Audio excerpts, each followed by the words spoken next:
Қайырлы күн, құрметті тыңдаушылар. Сіздермен бірге бүгін мен Алматы облысы тіл оқу әдістемелік орталығы Еңбекші Қазақ аудандық филиалының оқытушысы Балжан Жақсылыққызы Ахметова. Бүгінгі біздің сабағымызда кездесетін жаңа сөздермен таныс болыңыздар. Менімен бірге қайталап отырыңыздар. Адал, ашушаң, аласа, ақ көңіл, әдемі, жомарт, жолдас, қаталдау, келбетті, мейірімді, мақтаншақ, қатыгез, тұйық,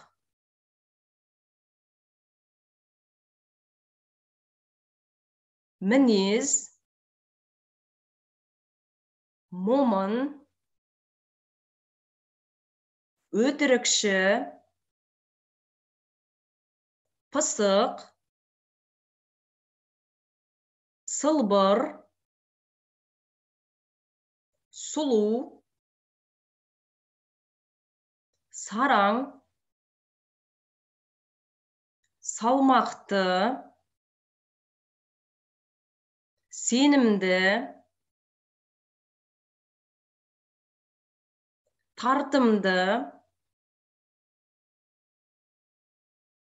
орта бойлы, баяу қимылдайды, қысқа бойлы.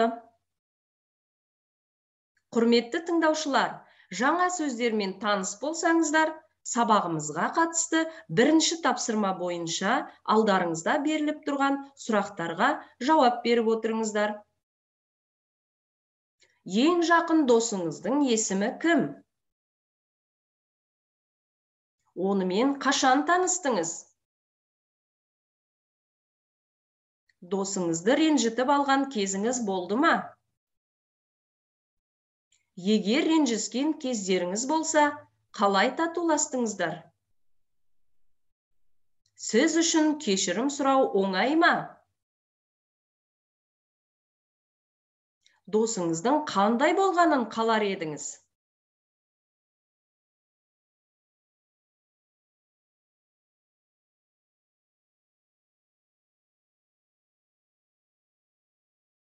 Тамаша, берілген сұрақтарға жауап беріп болсаңыздар, бүгінгі біздің сабағымыздың тақырыбы достар, жұмыс, өзге. Грамматикалық тақырып сұрау есімдігі.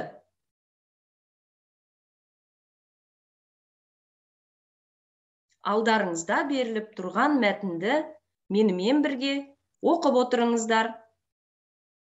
Шегенің ізі. Бір мінезі жаман жас жігіт болыпты. Бір күні әкесі оған бір жәшікті беріпті. Жәшіктің іші шегеге толы екен. Жігіт: әке, маған мына жәшік пен шеге не үшін керек? Деп сұрапты. Әкесі: достарыңмен әр жанжалдасып, немесе ренжісіп қалған кезде мына тақтайға бір шегеден қағып отыр, депті. Алғашқы күні жігіт тақтайға 10 шеге қағыпты. Одан кейінгі апталарда жігіт шегенің санын азайта бастапты. Бір айдан кейін тақтайға мүлде шеге қақпапты. Бұл жайды әкесіне айтыпты. Сонда әкесі жігітке тақтайды көрсетіп: ал енді, балам, бүгіннен бастап достарыңмен татуласқан, олардан ренжіткенің үшін кешірім сұраған, әр күнің үшін тақтайдан бір шегеден суырып алып таста, депті. Біраз күндер өтіпті. Бір күні қараса, тақтайдағы барлық шегені суырып біткен екен. Сонда әкесі баласына тақтайды көрсетіп, «Балам, жарайсың, жарадың», депті. «Алайда мына тақтайға жақсылап қарашы. Шегелерді суырғанда қалып қойған көп тесікті көріп тұрсың ба?» Демек, тақтай бұрынғыдай таза қалпында, әдемі болып қалмайды деген сөз. Достарыңмен ренжіскенде, бір-біріңді түсінбеген кезде жаман сөздер айтылады. Әрбір айтылған жаман сөз өзінің артына мына шегелер сияқты қара тесік қалдырады. Жолдасың да, сен де өзара кешірдік, енді қайтадан доспыз дегенмен, дәл мына тесіктер секілді көңілде кірбің қалады.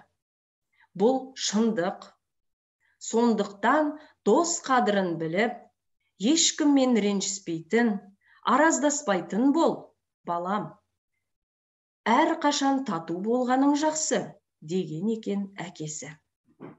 Құрметті тыңдаушылар, мәтінді оқып болсаңыздар, бүгінгі біздің сабағымызға қатысты грамматикалық тақырыпқа тоқталайық. Сұрау есімдігі.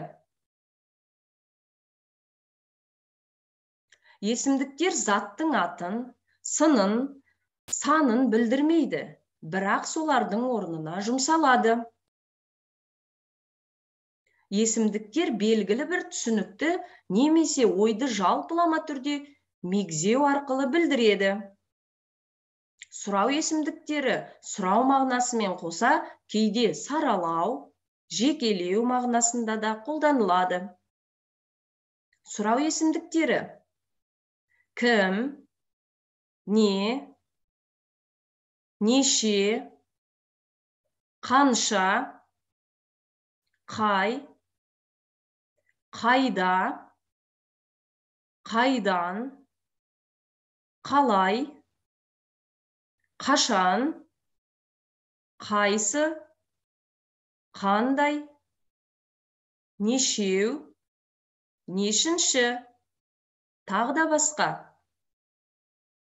Мысалы, сен қашан келесің? Мені қайдан көрдің? Хатты кімнен алдың?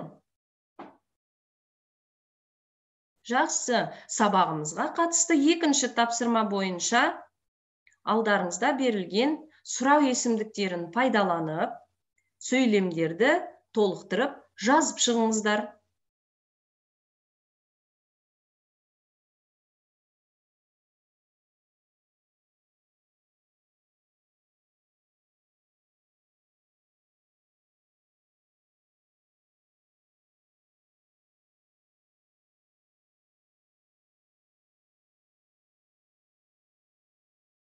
Тапсырманы орындап болсаңыздар, тексеріңіздер.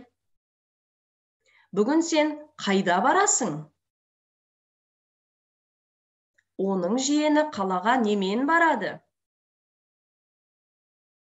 Қандай мамандықты таңдайсың? Кітаптарды кімге бересің? Ағаң қай жылы шахматтан бірінші орынды алды? Мынаның қайсысы дұрыс?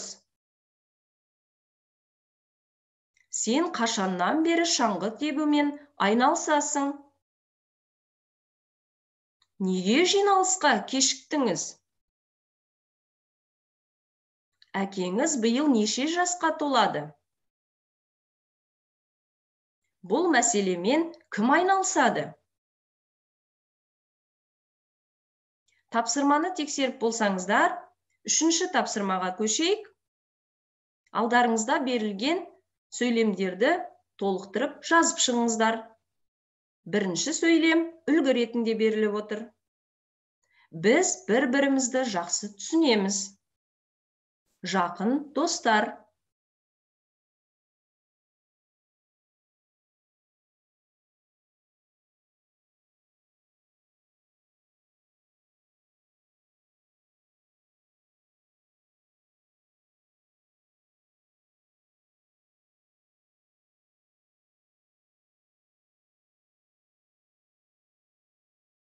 Тапсырманы орындап болсаңыздар, тексеріңіздер.